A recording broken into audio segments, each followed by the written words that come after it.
I'm Ellen from the Spellbound Bead Company, and I'm going to show you how to make this multi-stranded beaded necklace. To make this necklace, all you're going to need is 3 lengths of tiger tail wire, some glass flower beads. I'm using a mixture of 12mm and 8mm Millefiori flowers. I'm using some French crimp beads to secure them onto your tiger tail, 2 calotte crimps for the ends, and a clasp to finish. I'm going to use a box clasp today, but you can use any type of clasp you prefer.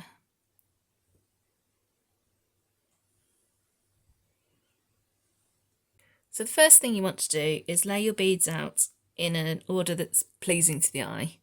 In this case, I've used 5 beads for my top row, 6 beads for the second row, and 9 beads for the bottom row.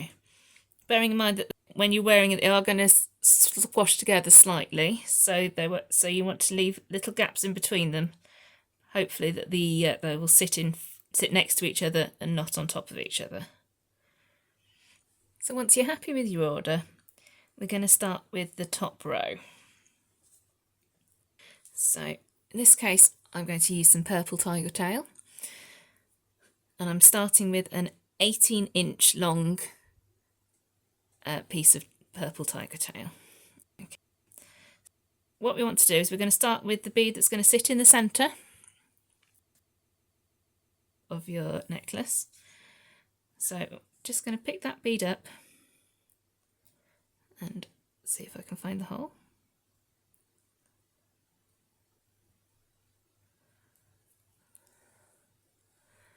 And thread it on so that it sits down in the centre. You hold the 2 ends together so you find where the centre of your tiger tail is. Like that. And then I'm going to pick up a little French crimp bead, one to go on the one side, and then one to go on the other side. And then again, making sure you've got the 2 ends together, slide your fingers down so that you can find out where the centre of your necklace should be. It's there, like that. Take a pair of chain nose pliers, and I'm just going to squash these 2 little crimp beads flat, so that will anchor your flower bead into place, like so. So it's not moving along your wire. So then I'm going to pick up your next crimp bead. Now you want them to sit approximately 1 inch apart. It doesn't have to be exact, because your beads are slightly different sizes, so it's not going to be extremely even. So squash your crimp into place like that, and then slide your bead on, and then pick up another crimp bead,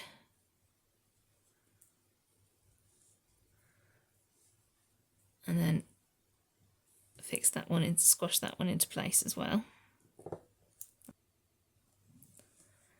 So you can see we've got the 2 beads sitting on our wire. And again, for the next one, remember to pick up your crimp bead first before your flower bead. Then you want it to sit approximately 1 inch. See if I can get hold of it. Squash it flat.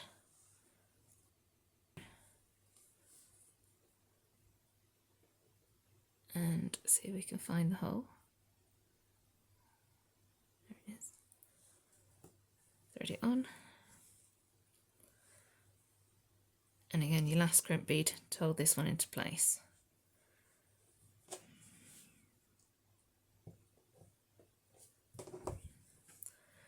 So that's your first half of your top row. Then you're going to go repeat the same thing on the other side. Remembering to pick up your crimp bead first. Oh, just the one.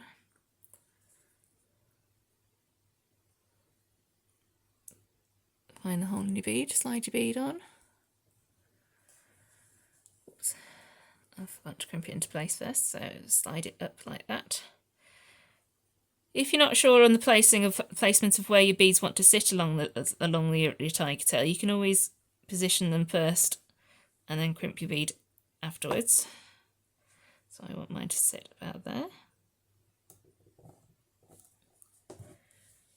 And then my second crimp bead to secure it.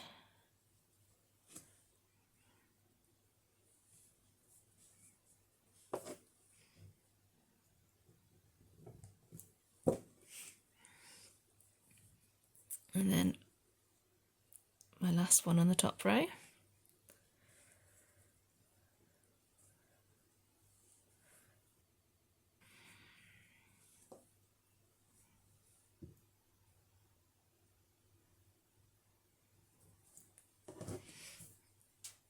And my final bead. Now you don't want them to go too far up the length of the tiger tail, because obviously most of it is going to sit behind your neck. So you just want to sit them more towards the front centre of your necklace. So that's my first row. So now we can see where we want our beads, second row beads to sit. So we want them to sit roughly between the beads on the top row. And I'm going to pop my last crimp bead on, which I've forgotten to do. Stop these ones getting away. Like that. So then you want to find your second length of tiger tail. So this time I'm going to use green. And this length is longer than the first one. So the first piece of tiger tail, my purple tiger tail, that was 18 inches. This one is 20.5 inches. So you want to add about 2.5 inches. That'll give you a nice gap between each row. And we're going to do the same thing as we did last time. But bearing in mind that this bead wants to sit slightly off centre. So I'm going to thread it on. And then I'm going to put my 2 crimp beads on as well. One on either side.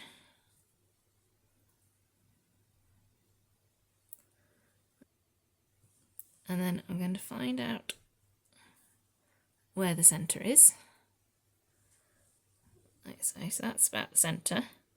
I don't want you to sit in the centre because I don't want you to sit it directly underneath that one. I want to sit it off to one side. So I'm going to slide it up gently like that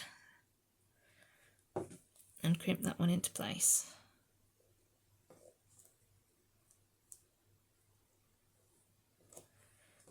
Just gently squeeze your crimps.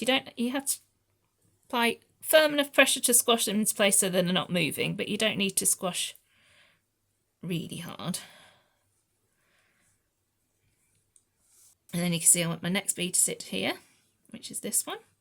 So again, picking up my silver crimp bead first, like that, and I'm going to crimp that into place. That.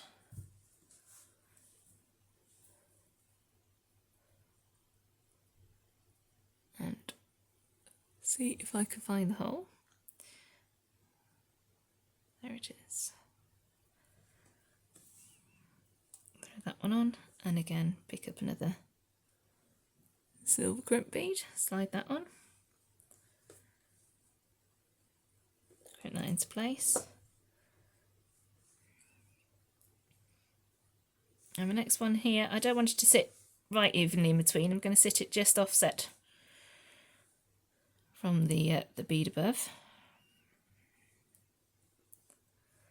So again,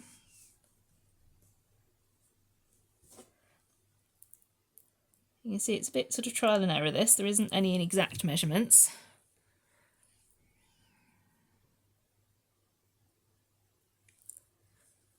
Okay, and then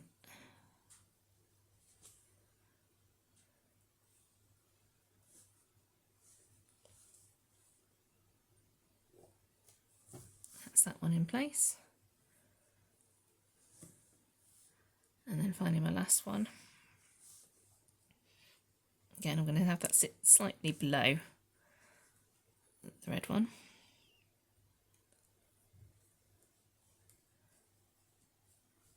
I want to place that about here.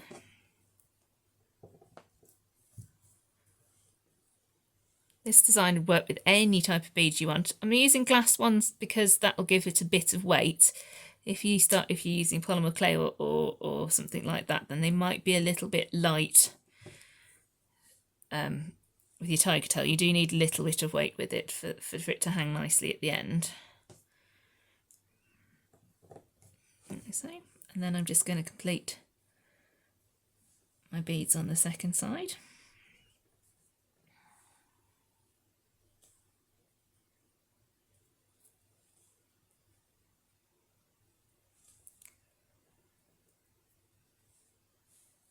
So again, looking at where you want them roughly to be placed.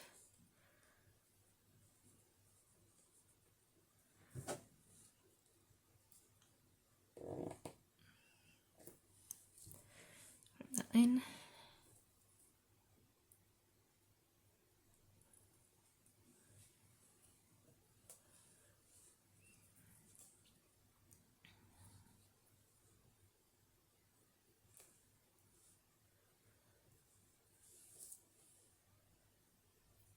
So, and then finally my last one on this row.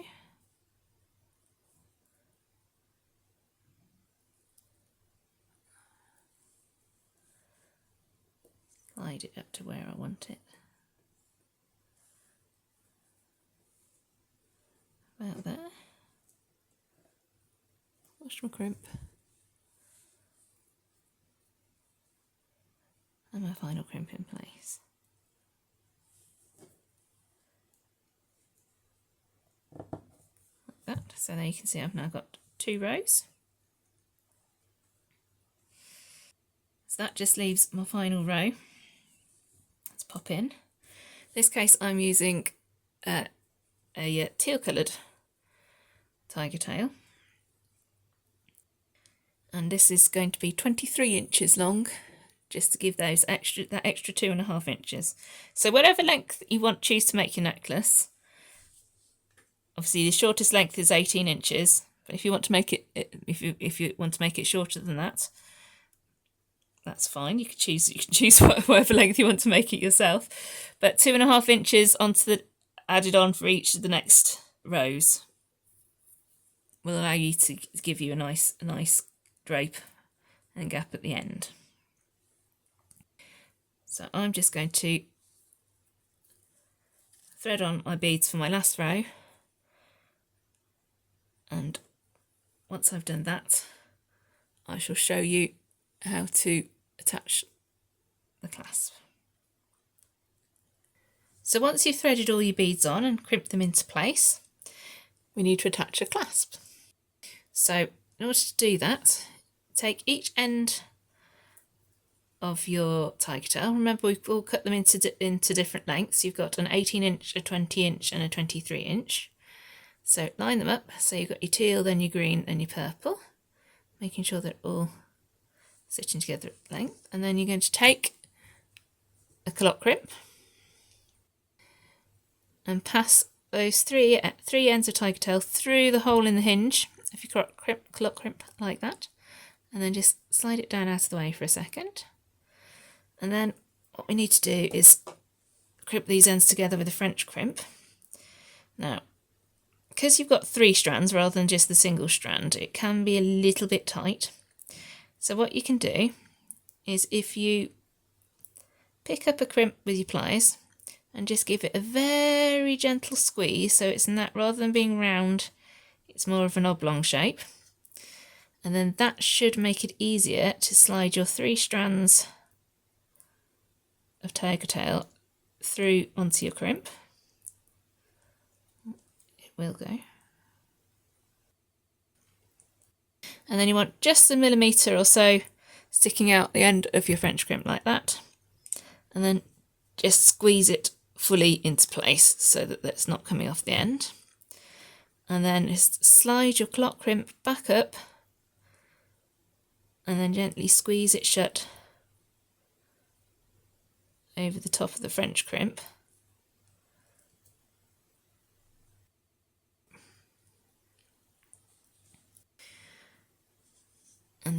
then we're going to do the same thing at the other end. Now, try to be careful not to make sure that everything gets twisted here. You want them to sit in their rows if they can, in their correct rows if they can. So you want your pink one, your purple one, your green one, and then your teal one. Again, hold them together, make sure that they're at the end. Now, remembering to pop your clock crimp on first. So gently slide that down over the ends of your 3 tiger tail ends, like so. Slide it down. Then again, find yourself a French crimp, gently squeeze it, and then pop the 3 ends of your wire through the crimp like so, and then give it a good squeeze shut properly. Slide your clock crimp back up over the top, like so, and then squeeze it shut over the top there. So now we've got our 3 strands are attached to each other, and all we need to do is attach our clasp. Now I'm using a box clasp. You could use a jump ring and a lobster claw clasp if you prefer. So gently just slide your clasp onto the hook of the clock crimp, grip the end of the hook and gently fold it down and give it a tiny little squeeze. Not squeezing it flat, just squeezing it so there's no gap. So hold it on, and again the other end, hook it through. Just grip the end of that little hook and just gently fold it down, like so, to make a little loop on the end. And there you should find that you've got your multi-stranded necklace. Obviously when you're wearing it, the weight of it will pull it down so it'll sit neater. But there is your multi-stranded necklace.